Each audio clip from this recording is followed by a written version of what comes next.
Assalamualaikum warahmatullahi wabarakatuh. Alhamdulillah. Selalu saja kita memuji Allah subhanahu wa ta'ala sebagai orang muslim dengan penuh keyakinan bahwasanya Alhamdulillah adalah kalimat penghubung antara kita dengan Allah subhanahu wa ta'ala. Dan kita terhitung sebagai orang yang bersyukur kepadanya atas segala nikmat yang dilimpahkan kepada kita. Dan akhirnya segala kebutuhan tentu dengan kalimat Alhamdulillah ini akan dipenuhi oleh Allah subhanahu wa ta'ala. Sebagaimana sudah sangat jelas dalam firman-Nya, A'udzu billahi minasyaitonir rajim, la in syakartum la azidannakum wa la in kafartum inna 'adzabi lasyadid. Kalau kalian bersyukur aku akan tambahkan nikmat itu, ya. Dan kalau kalian kufur sungguhnya siksaku sangat pedih. Juga selanjutnya kita panjatkan salam hormat kita kepada manusia terbaik yang telah Allah subhanahu wa ta'ala sendiri mengucapkan salam hormat kepadanya bersama para malaikatnya. Dan juga memerintahkan setiap orang beriman untuk mengucapkan salam hormat kepadanya serta dibalas satu kali salam hormat ini dengan 10 rahmat. Ya, oleh karena itu sangat wajar kalau kita selalu mengucapkan salawat dan taslim kepada Nabi besar Muhammad sallallahu alaihi wa ala alihi wa sahbihi wasallam. Selamat bergabung teman-teman dari Al-Azhar di medsos kami, juga bergabung di Zoom yang sudah disiapkan tentunya. Semoga insya Allah Allah mengikhlaskan niat kita. Begitu juga teman-teman yang sudah rutin mengikuti di medsos. Semoga Allah SWT ikhlaskan niat kita semua untuk menghadiri majelis ilmu. Tidak perlu melihat siapa yang menyampaikan, tapi apa yang disampaikan. Bila qala Allah berfirman, dan juga qala Rasulullah sallallahu alaihi wasallam, Rasulullah SAW bersabda, maka kita menerimanya. Kesempatan ini insya Allah kita akan membahas tentang masalah jalan menuju ke surga melalui rumah tangga. Dan setiap orang beriman, kalau ditanya tentunya, apakah anda mau ke surga? Jawabannya iya, walaupun surga belum pernah dilihat oleh dia. Kenapa? Karena memang surga itu Allah jadikan sebagai balasan bagi orang-orang yang beriman, dan digambarkan di dalam Al-Quran dan Sunnah sebuah tempat yang penuh dengan kebahagiaan, penuh dengan ketentraman, penuh dengan kenikmatan. Ya, Allah subhanahu wa ta'ala mengingatkan dalam banyak firman-Nya, seperti misalnya dalam surah Al-A'la, A'udzu billahi minasyaitonir rajim, walal akhiratu khairul laka minal ula. Dan sesungguhnya kehidupan di akhirat nanti, maksudnya surga, lebih baik daripada kehidupan duniamu ini. Dalam ayat lain, walal akhiratu khairun wa abqa. Ya, kehidupan akhirat jauh lebih baik dan lebih kekal. Ya. Juga sabda Nabi SAW, perumpamaan dunia ini, kehidupan dunia ini dibandingkan kehidupan akhirat yang Allah siapkan di surga sana, hanya seperti telunjuk seseorang di antara kalian yang dicelupkan ke dalam lautan, kemudian diangkat. Lihatlah apa yang tersisa di jari telunjuknya dari air itu.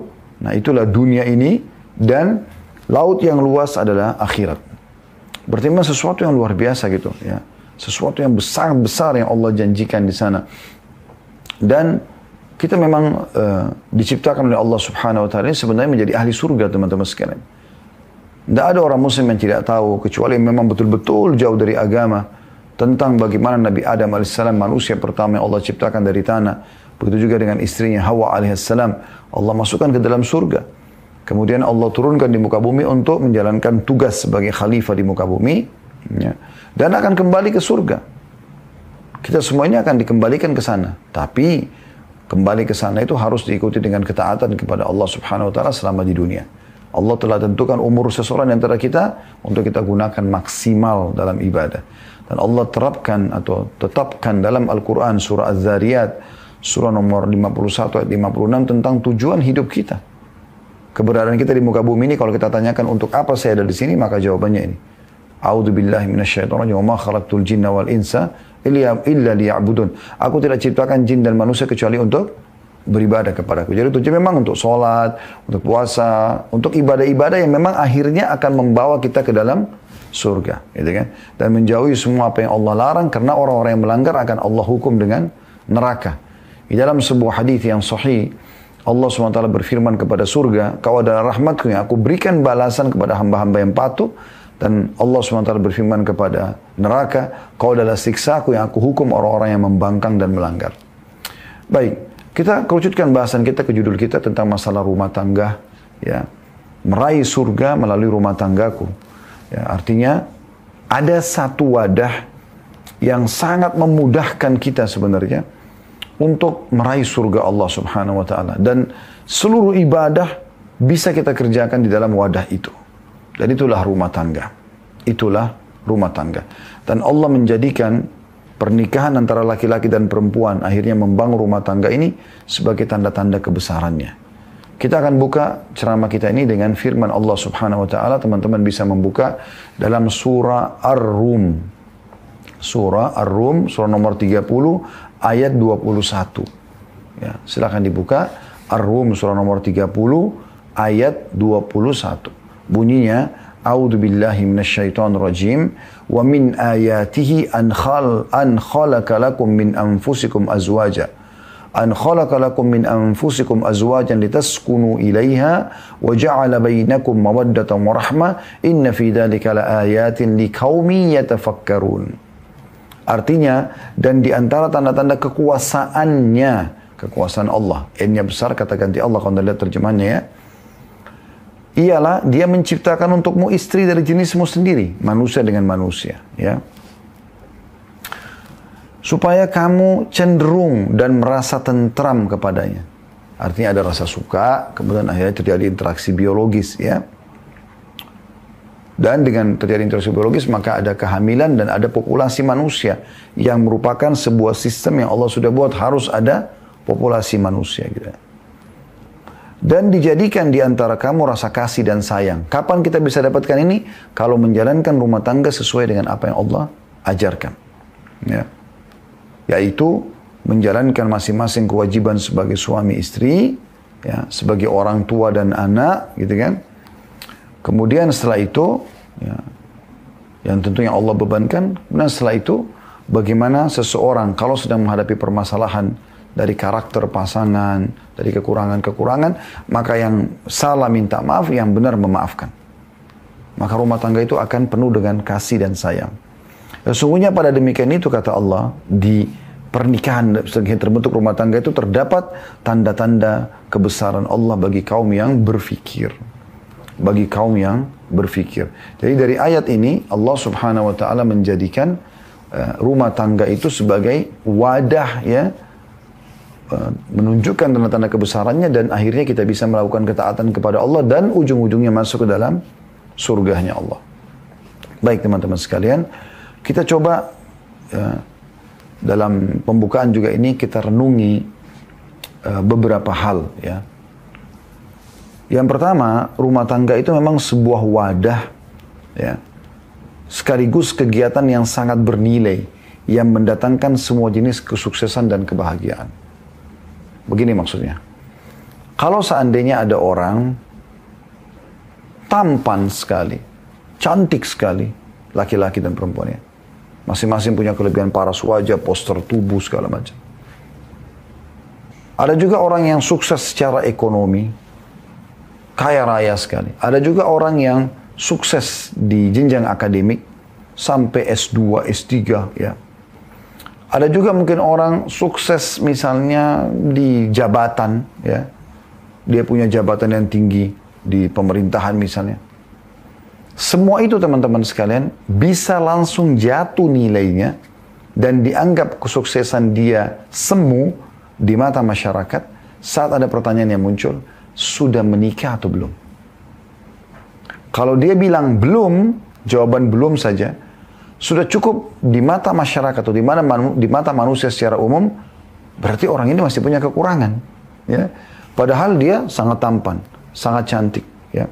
Bahkan mungkin muncul pertanyaan dari orang-orang, kenapa ya? Ada kekurangan apa nih? Nah, ada sesuatu yang tersembunyi nih. Bisa muncul berbagai macam persepsi negatif.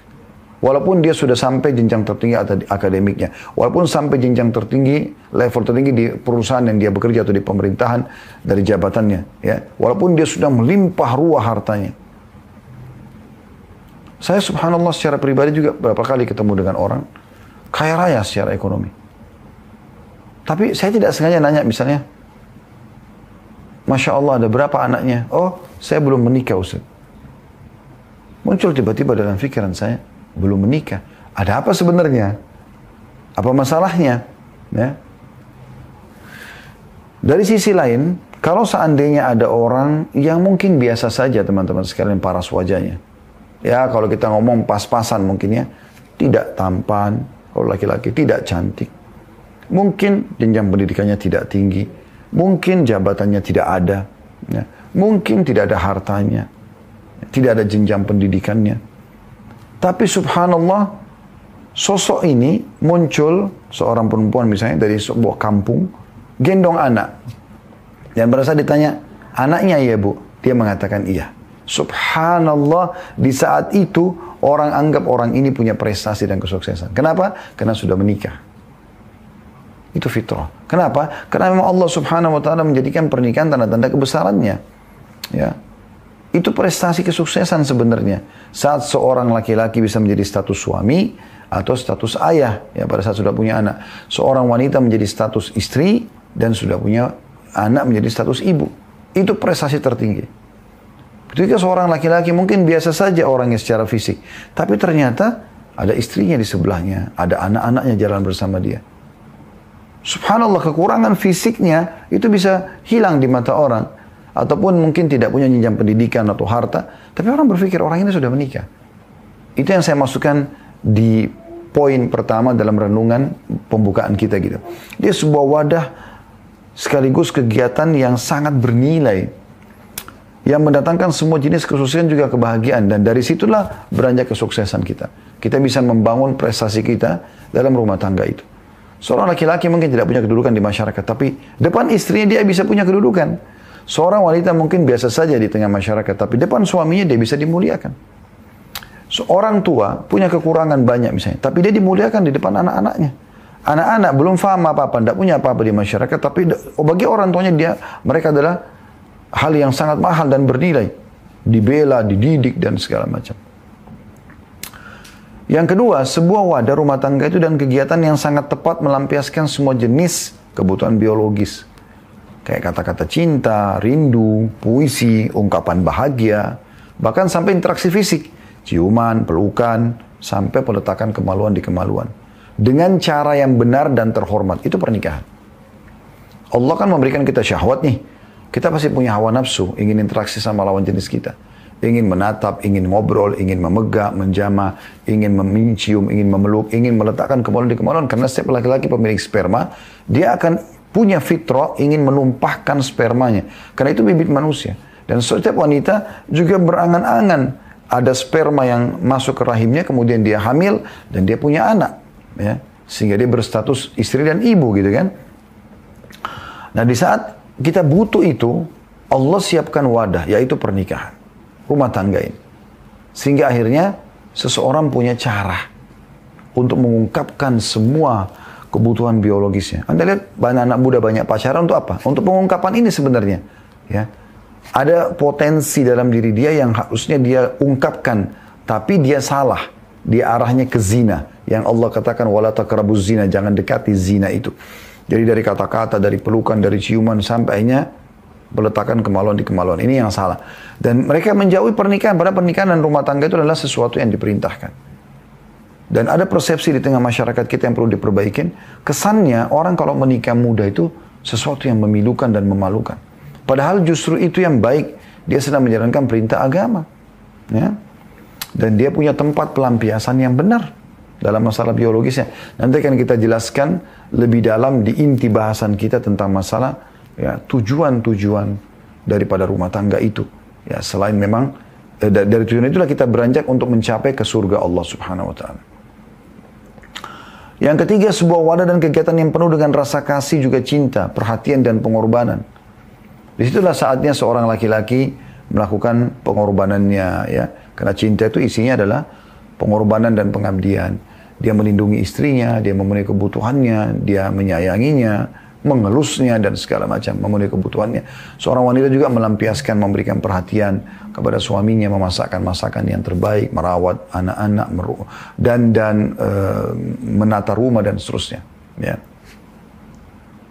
Dan di situ puncak daripada perhatian. Tidak ada yang lebih mahal daripada ini. Makanya kata Nabi SAW dalam sebuah hadis, saya tidak menemukan ada kehidupan yang penuh dengan cinta yang sebenarnya dibandingkan dengan rumah tangga. Yang keempat, sebuah wadah dan kegiatan regenerasi manusia dengan cara yang benar, sehingga menjadi tanda kutip pabrik manusia yang mulia dan suci. Ya. Jadi rumah tangga itu memang dia pabrik manusia. Dengan rumah tangga terjadi interaksi biologis, maka adalah keturunan. Mandul ini di bawah 5% dari total manusia mungkin kurang lebih ya, yang mandul. Umumnya orang tidak mandul. Karena memang Allah SWT jadikan interaksi biologis ini, ya, itu penyebab adanya keturunan manusia. Ya. Cuma Allah jelaskan mana yang boleh, mana yang tidak boleh gitu ya. Kemudian yang kelima, sebuah wadah yang akan mengharumkan nama serta martabat dan membanggakan. Ya. Rumah tangga itu. Ya. Ini istri saya, ini suami saya, ini anak saya. Orang jadikan sebagai ajang bangga. Dan Allah mengatakan itu. Tafakhurum bainakum. Dalam Al-Quran. Memang untuk bahan bangga, memang orang bangga. Bukan sombong tapi deh. Cuma memang kalau ditanya sudah menikah, Alhamdulillah sudah. Dia bangga dengan itu. Bangga positif sini ya, bukan sombong. Istrinya banyak, oh itu istri saya. Masya Allah dia orangnya baik. Oh itu suami saya. Ya. Ini anak saya, anak-anak, ini orang tua saya, gitu. Yang keenam, sebuah wadah yang akan melahirkan pemimpin beriman kepada Allah yang Maha Suci. Karena lahir sesuai anjuran Allah dan dibesarkan di tangan orang-orang beriman. Artinya dari rumah tangga itulah nanti, karena yang menikah ini yang menjadi suami dan istri adalah orang-orang yang beriman sama Allah, maka juga akan nanti lahir generasi-generasi yang beriman kepada Allah. Dan rumah tangga adalah wadah yang terbaik untuk itu. Kemudian yang ketujuh, sebuah wadah dan kegiatan yang merupakan salah satu dari tanda keberadaan dan kebesaran Sang Pencipta Allah. Ya, karena Allah berikan kita syahwat, tadi kita bisa lampiaskan dan kita sudah bacakan surah Ar-Rum ya. Yang terakhir, yang kedelapan, sebuah wadah dan kegiatan yang merupakan jalan tanda kutip tol, jalan tol. Anda tahu jalan tol tidak ada lampu merah ya. Ya. Dia bisa langsung dinamakan jalan tol karena dia langsung bisa mempercepat jalur kita ke tujuan ya. Yang akan membawa ke surga, tempat kebanggaan dan tujuan utama serta terakhir semua orang beriman. Selain menikah adalah perintah Sang Pencipta juga ladang meraih pahala yang paling mudah dan melimpah. Ya, nanti akan kita jelaskan lebih jauh masalah itu ya. Karena memang saya sebagai suami misalnya, dengan saya berikan perhatian cukup buat istri saya. Saya penuhi kebutuhannya, makanannya, minumannya, pakai nafkah secara umum. Maka saya mendapatkan infak terbaik. Karena kata Nabi SAW dalam sebuah hadis, dinar yang kau keluarkan untuk fakir miskin, dinar yang kau keluarkan untuk jihad, dinar yang kau berikan untuk pembebasan budak, dan dinar yang kau keluarkan untuk keluargamu jauh lebih besar pahalanya. Seorang suami nggak usah repot-repot cari tempat sedekah. Walaupun dia dianjurkan sedekah di tempat lain tentunya, ke masjid, rumah anak yatim dan seterusnya. Tapi depan mata dia kalau sudah berumah tangga, istrinya dan anaknya adalah ajang pahala terbesar. Ya. Kemudian juga seorang istri sama. Bagaimana dia melayani suaminya. Satu orang ini saja. Dia maksimalkan melayani, dia bertutur kata yang santun. Karena Allah Subhanahu wa Ta'ala. Anda pernah dengar bagaimana riwayat Khadijah radhiyallahu anha pada saat di kota Mekah, dia melihat Nabi SAW masuk dalam rumah dan saking cintanya pada suaminya, dia sampai tahu apa yang Nabi SAW butuhkan walaupun Nabi belum bicara. Bisa tahu Nabi, suamiku lagi lapar atau tidak dari raut wajahnya, lagi sedih atau tidak. Dan dia berusaha selalu hadir dalam kehidupan Nabi SAW. Sehingga pada saat itu Jibril datang secara khusus menyampaikan, hai Muhammad, ini Khadijah sebentar lagi akan datang membawakan makanan kesukaanmu. Ya. Sampaikan pada dia kalau dia datang, kalau Allah Sang Pencipta mengirim salam kepadanya. Dan sampaikan juga kepadanya kalau aku juga Jibril kirim salam padanya. Dan sampaikan pula, kalau karena perbuatannya ini Allah akan berikan dia istana di surga yang terbuat dari intan berongga yang tidak terdengar kebisingan di dalamnya. Kenapa? Karena dia nggak pernah buat kebisingan di rumahnya. Begitulah wanita mukminah. Saling mengejar surga dari pasangan. Ya. Orang tua pada anak, dididik anaknya semaksimal mungkin, hafal Quran, belajar agama, ya, masuk ke lembaga-lembaga pendidikan agama, semua tujuannya untuk anaknya menjadi anak-anak yang berbakti sama orang tuanya. Orang anak-anak berlomba-lomba mengejar pahala dari orang tuanya dengan cara berbakti. Ya kan? Maka ini teman-teman sekalian semua hal yang bisa kita jadikan sebagai ajang kita ya, dalam mengejar surga Allah Subhanahu wa Ta'ala. Ada banyak motivasi dalam Islam ya untuk melakukan pernikahan dalam Islam ya, sehingga akhirnya kita membangun rumah tangga itu. Dan akhirnya kita meraih surga. Poin pertama, ini kita sudah masuk kepada inti bahasan kita ya. Yaitu ketaatan kepada Allah dan Rasulnya. Karena untuk masuk ke dalam surga harus taat kepada Allah dan Rasulnya. Tidak mungkin.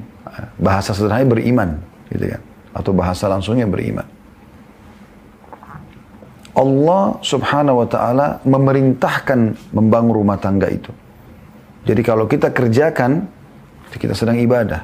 Cuman memang saya mengajak semua teman-teman yang mengikuti acara kita ini yang sudah berumah tangga. Kalau dulu rumah tangga Anda bangun itu karena disuruh oleh orang tua, karena terlanjur suka dengan pasangan, karena nggak enak sama teman-teman, karena yang sudah menikah semua, karena faktor umur, ya, atau faktor-faktor yang lain. Kalau karena itu Anda menikah, Anda ubah detik ini, di media ini yang Anda sedang ikutin sekarang, Anda ubah niat Anda. Niatnya karena Allah dan Rasulnya yang perintahkan. Itu poin penting. Agar mulai dari akad nikah sampai Anda meninggal semuanya pahala. Saya menganggap dia sebuah wadah itu. Wadah pahala raksasa yang besar sekali. Gitu. Rasulnya begini. Kalau seandainya teman-teman berpuasa Ramadan. Atau mungkin hari ini ada yang puasa Senin misalnya. Kalau Anda niat puasa dari sahur sampai nanti azan maghrib insya Allah. Ya. Semoga Allah mudahkan kita berbuka puasa dengan yang halal dan juga Allah terima sebagai pahala yang sempurna ya. Maka jeda waktu ini dari subuh sampai maghrib, Anda berada di sebuah wadah, bahtera kalau saya bahasakan, kapal yang penuh dengan pahala. Apapun aktivitas Anda lagi tidur, Anda lagi ngobrol, Anda hadir majelis ilmu seperti ini, itu ada pahalanya sendiri. Kalau Anda majelis ilmu, kalau Anda tidur, niat menguatkan tubuh juga ada pahalanya sendiri. Atau Anda cari rezeki yang halal juga ada pahalanya sendiri. Tapi umumnya Anda sedang berada di sebuah wadah namanya puasa. Walaupun Anda duduk saja, tidak beraktivitas yang umumnya seperti tadi kami sampaikan, maka tetap dicatat pahala. Ada pahala puasa itu karena Anda sedang menunggu. Setiap detiknya ada pahala yang di sisi Allah SWT. Bisa ditangkap pesannya. Nah, begitu juga dengan rumah tangga. Dari mulai akad nikah sampai Anda meninggal dunia, ini akan menjadi sebuah bahtera pahala. Wadah pahala yang sangat besar. Tapi niatnya karena Allah dan Rasulnya. Dasarnya adalah firman Allah SWT dalam surah An-Nisa. Surah nomor 4 ayat 3. A'udzu billahi minasyaitonir rajim wa in khiftum alla tuqsitu fil yatama fankihu ma taba lakum minan nisa'i mathna wa thulatha wa ruba' fa in khiftum alla ta'dilu fawahidatan aw ma malakat aymanukum dzalika adna alla ta'ulu. Al-ayat artinya jika kamu khawatir tidak mampu berlaku adil terhadap hak-hak perempuan yatim bila mana kamu menikahinya, maka nikahilah perempuan lain selain yatim yang kamu senangi 2, 3, atau 4. Ini kan masalah poligami. Tapi ada perintah untuk menikah. Ya. Nikahilah kata Allah. Akan tetapi jika kamu khawatir tidak akan mampu berlaku adil, nikahilah seorang saja atau hamba sahaya perempuan yang kamu miliki. Yang demikian itu lebih dekat untuk tidak berbuat zalim. Tapi saksi bahasan kita adalah nikahilah perempuan. Ya. Disuruh menikah. Demikian pula dalam surah An-Nur. Anda bisa lihat ini landasan hukumnya ya. Surah An-Nur, surah nomor 24, ayat 32. Yang bunyinya, A'udzubillahi minasyaitonirrajim. Wa ankihul ayama minkum was-salihina min ibadikum wa imaikum. Iyakunu fuqara yughnihimullahu min fadlih. Wallahu wasi'un alim. Yang artinya, nikahkanlah orang-orang yang masih membujang di antara kamu. Yang belum, orang tua yang punya anak gadis, anak bujang, nikahkan. Ya. Atau ada yang melamar anak-anak kita, terima, nikahkan mereka. Nikahkanlah orang-orang yang masih membujang atau menyendiri di antara kamu dan juga orang-orang yang layak menikah dari hamba-hamba sahayamu. Hamba sahaya ini budak yang bisa diperjualbelikan. Nikahkan mereka. Walaupun kita butuh tenaganya untuk bekerja bersama kita. Tidak disamakan hamba sahaya dengan pegawai, tapi pegawai juga sama. Ada yang masih bujang, motivasi mereka untuk menikah. Kalau perlu pemimpin perusahaan membiayai pernikahan mereka. Cari pahala di situ. Baik laki-laki maupun perempuan kata Allah. Tidak ada bedanya. Yang masih membujang sama. Jadi bujang sama gadis kita Indonesia istilahnya. Sama semuanya. Nikahkan mereka. Jika mereka miskin. Kan banyak orang. Kenapa belum nikah? Saya masih belum punya kemampuan. Allah sudah bilang 1400 tahun yang lalu. Jika mereka miskin, Allah akan memberi kemampuan, kekayaan kepada mereka dengan karunia-Nya rezeki dari Allah. Allah maha luas pemberiannya dan maha mengetahui. Tapi ingat, nikahnya karena Allah dan Rasulnya. Ini penting. Juga selain dua ayat ini kembali kepada hadis Nabi SAW yang disebutkan oleh Al-Baihaqi di jilid 7 halaman 78 dan disahihkan oleh Syekh Albani di nomor 1782. Sabda Nabi SAW kalau lebih terjemahannya, nikah adalah bagian dari sunnahku, barang siapa yang menolak sunnahku maka bukan dari golonganku. Membangun rumah tangga itu adalah sunnahku. Ya. Maka siapa yang menolak sunnahku, nggak mau nikah-nikah, nggak mau bangun rumah tangga, maka bukan dari golonganku, bukan dari kaum muslimin. Menikahlah karena sungguhnya aku akan membangga-banggakan jumlah kalian kepada umat lain pada hari kiamat. Dan jangan kalian seperti pendeta Nasrani. Kenapa? Karena di agama Nasrani, kalau makin dekat dengan Allah istilah bagi mereka ya. Jadi pendeta atau jadi pastor, mereka tidak perlu menikah. Ini keliru. Justru makin dekat dengan agama, makin harus pastikan dia menikah. Ya. Juga sabda Nabi SAW di dalam hadis Bukhari, nomor 5066, Muslim 1402, Tirmidzi 1087. Kata Nabi SAW, saya langsung terjemahnya saja, wahai sekalian anak muda. Ya. Barang siapa yang diantara kalian mampu, sudah mampu, sebaiknya ia menikah. Segera menikah. Karena menikah akan lebih menjaga pandangan dari yang haram, juga menjaga kesucian kemaluannya. Dan siapa yang belum mampu sama sekali betul-betul tidak mampu, maka dia harusnya berpuasa karena itu akan menjadi tameng baginya. Pensyarah kitab Tuhfatul Ahwadhi, ya, syarah Tirmidzi berkata, Ibnu Taimiyah berkata, al-ba'u, dalam hadis ini kan, tadi saya langsung terjemahkan, tapi bahasa Arabnya begini. Ya ma'syarasy syabab man istata' minkumul ba'ah. Wahai sekalian anak muda, siapa yang sudah ba'ah? Tadi terjemahannya adalah mampu. Apa sih mampu itu? Kata beliau asalnya adalah dari bahasa arba, berarti biologis. Yang diambil dari kata al-maba'ah yang juga berarti tempat tinggal. Jadi di sini kemampuan teman-teman bukan finansial. Bukan sudah punya ijazah S1 atau S2. Ya. Bukan karena sudah kaya dan sudah bertitel atau punya jabatan.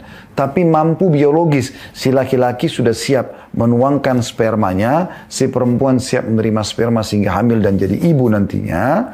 Si laki-laki juga ini akan jadi ayah. Maka diistilahkan dengan ba'ah. Imam Nawawi rahimahullah berkata, ulama berbeda pendapat tentang masalah ba' atau mampu. Dalam hadis menjadi dua pendapat. Yang kembali kepada satu makna. Dan yang paling benar secara bahasa adalah berjima, mampu berjima. Bukan mampu finansial. Bukan juga mampu, ya,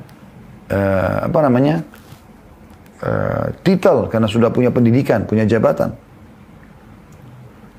Maka makna hadis, barang siapa yang sudah mampu jima atau melakukan hubungan biologis,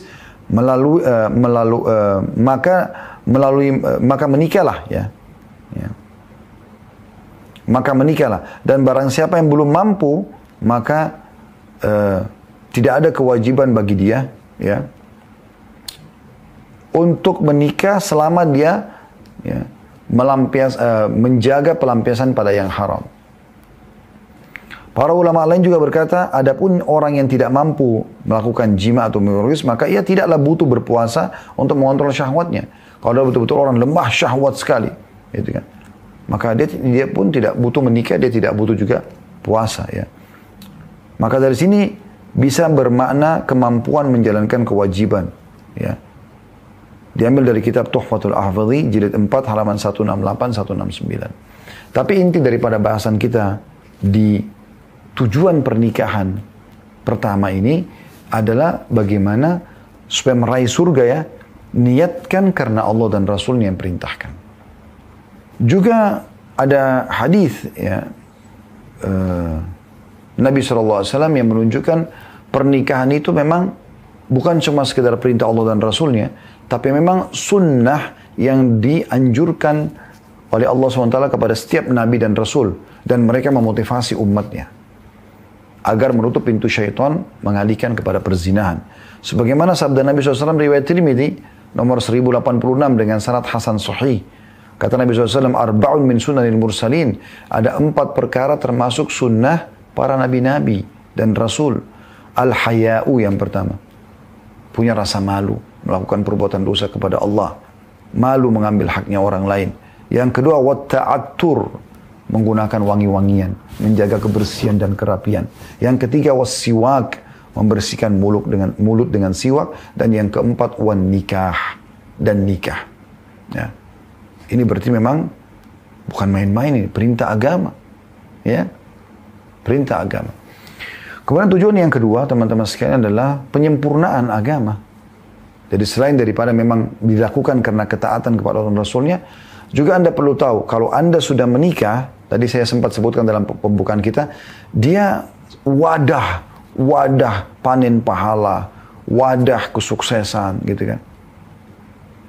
Kenapa? Karena Nabi SAW bersabda, orang yang sudah menikah itu dia telah menyempurnakan setengah agamanya. Sesuai dengan sabda beliau dalam hadis yang disebutkan oleh Syekh Al-Albani dalam silsilah hadis sahihah di nomor 626,